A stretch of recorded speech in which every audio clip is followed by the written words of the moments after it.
तो hello student, welcome back to another class of Namami free smart classes. तो आज की क्लास में हम पढ़ रहे हैं कक्षा 9वीं अध्याय 1 प्रश्नावली 1.3 का छठवां क्वेश्चन। तो उम्मीद है आप लोग बहुत अच्छे से पढ़ाई कर रहे होंगे। जो पिछली वीडियोस जिनने देखी हो तो अच्छी बात है, और ना देखी हो तो प्लीज़ प्लेलिस्ट में जाइए। कक्षा 9वीं की प्लेलिस्ट है, उसमें ये पूरी वीडियोस डली हुई हैं बिल्कुल स्टार्टिंग से। और जिनको बेसिक मैथ नहीं आती है वो प्लेलिस्ट में जाके बेसिक मैथ की वीडियो भी देख सकता है। तो बढ़ते हैं हम छठवें क्वेश्चन की तरफ। तो क्वेश्चन की पहले सुन लीजिए, ठीक है। क्या बोल रहा है क्वेश्चन, P बटे Q, जहां पर क्या है Q बराबर नहीं 0 के रूप की परिमेय संख्याओं के अनेक उदाहरण लीजिए जहां P और Q पूर्णांक है, जिनका एक के अतिरिक्त अन्य कोई उभयनिष्ठ गुणनखंड नहीं है और जिसका शांत दशमलव निरूपण प्रसार है। क्या आप यह अनुमान लगा सकते हैं कि Q को कौन सा गुणधर्म या कौन सा गुण अवश्य संतुष्ट करना चाहिए? तो समझो जरा। तो वो ये बोलना चाह रहे हैं कि हमें एक P बटे Q के रूप में कुछ ऐसी परिमेय संख्याओं के उदाहरण लिखने हैं। देखो, P और Q तो पूर्णांक होने चाहिए, पहली शर्त होती है। Q बराबर नहीं 0, ये दूसरी, ये तो परिमेय संख्या की शर्त होती है। अब इसके अलावा जिनका एक के अतिरिक्त अन्य कोई उभयनिष्ठ गुणनखंड नहीं है, मतलब जिनका एक के अलावा अन्य कोई उभयनिष्ठ गुणनखंड नहीं होना चाहिए, और उसका जो दशमलव रूप है वो शांत होना चाहिए। शांत का मतलब क्या होता है कि दशमलव तो होता है लेकिन एक जगह पे आके शेषफल 0 आ जाता है, ठीक है, तो वो भी होना चाहिए। तो हमें ये अनुमान लगाना है कि Q को कौन सा गुणधर्म संतुष्ट करना चाहिए, कि मतलब जो Q है मतलब हर है, तो हर को कौन सा ऐसा गुण है उसको संतुष्ट करना चाहिए कि जिससे ये अपना आंसर आ जाए। ठीक है, तो देखिए जरा। तो देखिए मैंने यहाँ पर क्या लिखा है, शांत दशमलव होने के लिए हर Q बराबर 2, 4, 8, 10 एंड सो ऑन होना चाहिए। ऐसा क्यों होना चाहिए, चलो देखते हैं अपन करके। एक क्वेश्चन करके देख लेते हैं, ये आपको क्लियर समझ में आ जाएगा। ठीक, देखो, मान के चलो हमने एक एग्जाम्पल लिया 9/4 ले लो, ठीक है। तो मैंने लिया एग्जाम्पल 9/4, ठीक है। अब देखो, 4 से जब हम 9 में भाग देंगे, तो 4 से हम 9 में भाग देंगे तो 4 करके देख लो यहाँ। तो 4 दूनी 8, कितना बचा 1, यहाँ आ जाएगा 0, यहाँ आ जाएगा दशमलव। 4 दूनी 8, कितना बचा 2, ठीक है।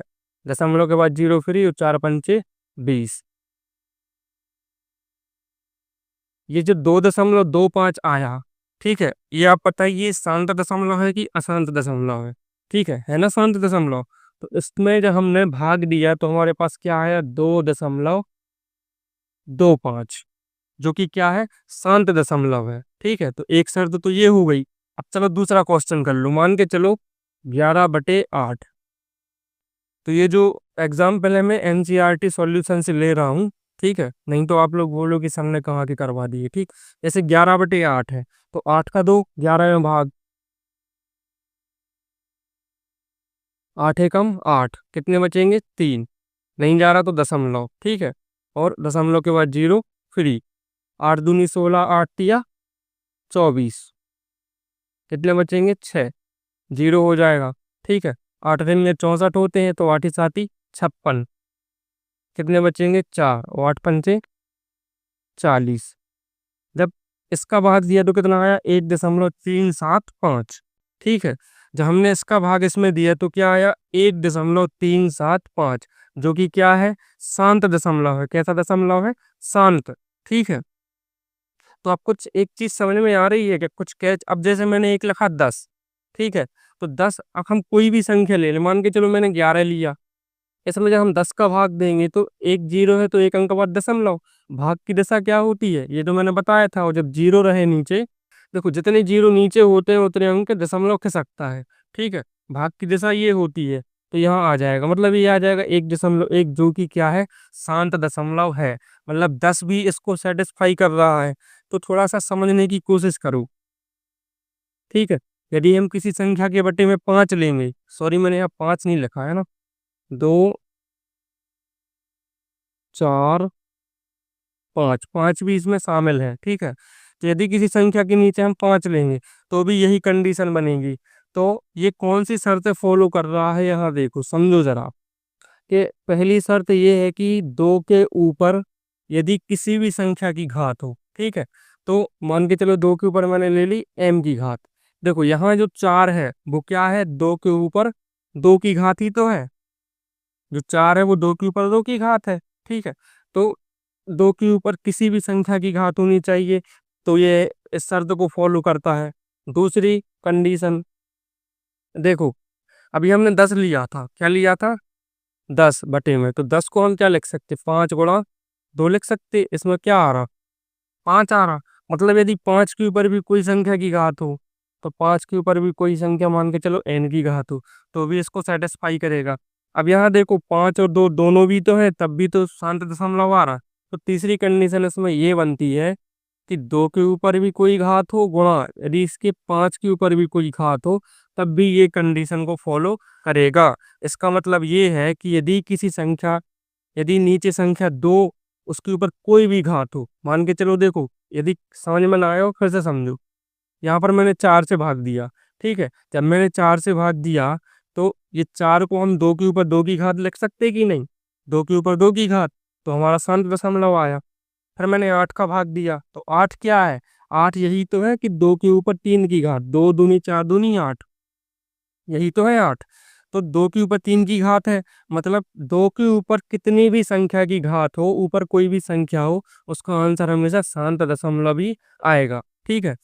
सेम सिचुएशन जब हमने 10 का किया, ठीक है, 10 में भी हम क्या लिख सकते, 5 गुणे 2 तो लिख सकते, ठीक है। हमने 5 का अकेले का नहीं किया, चलो 5 का एक आध करके देख लो, कोई भी संख्या ले लो, सॉल्यूशन से ही ले दे, 27 और 5, तो पचम 25, बचेंगे 2, आ जाएगा दशमलव, और 0 हो जाएगा तो 20, और 5 चौके 20।